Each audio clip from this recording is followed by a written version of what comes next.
Yeah, just a quick review of the FREETOO wrist brace. Basically, there's a ton of these braces that you can get online now. It's kind of hard to sort through what's what. So I'm going to name a few of the features I really like about this particular one that might help you out a little bit. The first thing is it has a breathable polyester nylon material. That's really important, I think, because even if, what good is a brace that does exactly what it's supposed to do, immobilizes your wrist, feels great, but it's hot, or it's sweaty. And if you sweat a lot in the brace, what's going to happen is, pretty soon the thing's going to start to stink, and you're going to have to wash the thing. And a lot of these braces that have, any elastic material in them start to break down, after you wash them. So basically good just to start off with a good breathable fabric. So that's one thing I like about this. The other thing is it does have two rigid stays, one on the palm side and one on the back of the wrist, so just know about that. So that gives a little bit firmer support than your average splint. The other thing I really like, which is kind of interesting, it has a soft inner sleeve that you slip your hand in. So it's not like, basically it's kind of like, think of it like a tunnel, like a cloth tunnel. And what you do is you slip your hand in it and then you wrap the brace around it.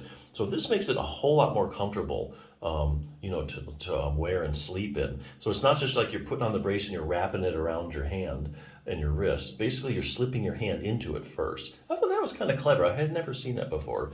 So yeah, if you're looking to immobilize your wrist, whether it be, you have carpal tunnel, you just have a sore wrist because it's overworked, you just need to rest your wrist, or you just want to avoid stretching your wrist while you're doing things, I think this is a pretty good choice. Now, if you're having wrist problems, there are actually other things you can do besides putting a brace on.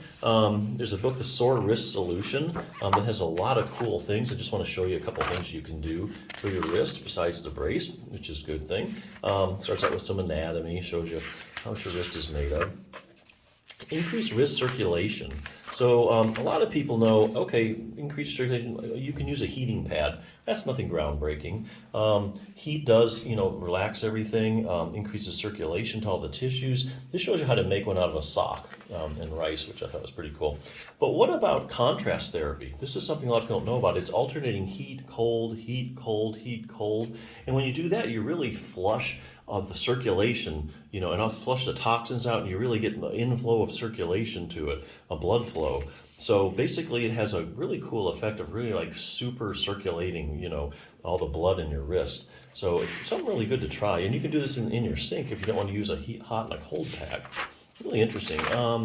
Decrease wrist pressure. There's actually a technique you can use to decrease pressure in your wrist. And that's the whole problem with carpal tunnel, is that basically what you have is increased pressure in the wrist, in the carpal tunnel. And so the increased pressure puts a lot of pressure on your median nerve, and that gives you symptoms in your hand.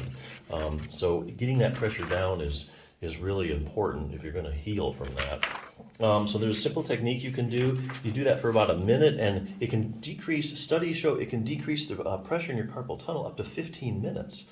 So that's really good. So if you do that frequently throughout the day, this is giving your whole wrist decreased pressure, time to rest, recover, get good circulation to it. Kind of like if you have back pain and you lay on your back with your legs up. That's a good rest position for the back. The more you rest it, the more it has time to rest and recover because it's not being stressed. Those tissues have time to relax. So yeah, simple technique, just takes a minute to do. Literally just a minute to do. Relax your wrist. Here's some massage techniques you can use with a simple tennis ball and the table. So that's really good.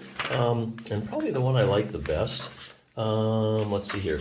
Unload your wrist joints. So if you have overworked wrists, or especially if you have arthritis in your wrist joints, arthritic joints really love to be distracted. That's where you pull them apart like a matter of millimeters. Kind of like if people hang upside down on one of those inversion tables and all the vertebrae just kind of get stretched, pulls those little facet joints, those little joints in your spine apart. Your back just loves that. So arthritic joints and joints in general just love to be distracted because basically it unloads them and takes all the pressure off the joint. And so it's kind of like a vacation for the joint. And it gets circulation to it, gives it a chance to rest and heal. Also will stretch out and loosen your wrist as well. So a simple distraction technique for that you can do in sitting.